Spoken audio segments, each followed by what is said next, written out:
À la fin de la phase d'évaluation, encore une fois, je ne vais pas me lancer dans une discussion de l'analyse chimique de la décision humaine, mais un rapide rappel, hein, notre cerveau a évolué au travers des âges par différentes phases. On a ici, dans le creux du cou, ici, ce qu'on appelle le bulbe rachidien ou le cerveau reptilien. Et aussi fort que l'on peut penser que non, nous sommes des êtres de rationnel, nous sommes des êtres de réflexion, il n'y a pas une seule décision que vous faites dans votre vie qui n'est pas d'abord passée par votre bulbe rachidien.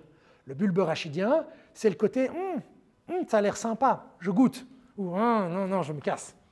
Okay, c'est ce réflexe animal le plus primaire. Alors évidemment, au fil des évolutions, on a maintenant la dernière invention du cerveau humain, le néocortex, où là, on rationalise, aujourd'hui, c'est ça qui nous permet de maîtriser la parole comme on le fait, de maîtriser tout ce qu'on fait. Mais quand on analyse ça, on comprend que, au final, la décision d'achat de vos clients, elle commence à la fin de la phase d'évaluation.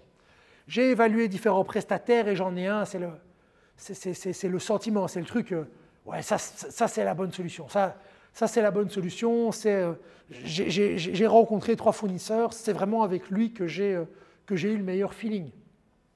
D'accord? Et l'être humain, qu'est-ce qu'il fait? Il ressent cette intuition qu'on n'arrive pas forcément toujours bien à matérialiser, qu'on n'arrive pas toujours à bien ressentir, mais c'est important de savoir qu'elle est là. Et c'est au sorti de cette phase d'évaluation, la personne que vous avez en face de vous, elle a amorcé sa décision. Elle a amorcé sa décision, peut-être qu'elle ne s'en rend pas encore compte, mais elle a amorcé sa décision, c'est à ce moment-là qu'elle va passer dans la phase de rationalisation, où c'est le moment où elle va commencer à valider ses choix sur des éléments pratico-pratiques.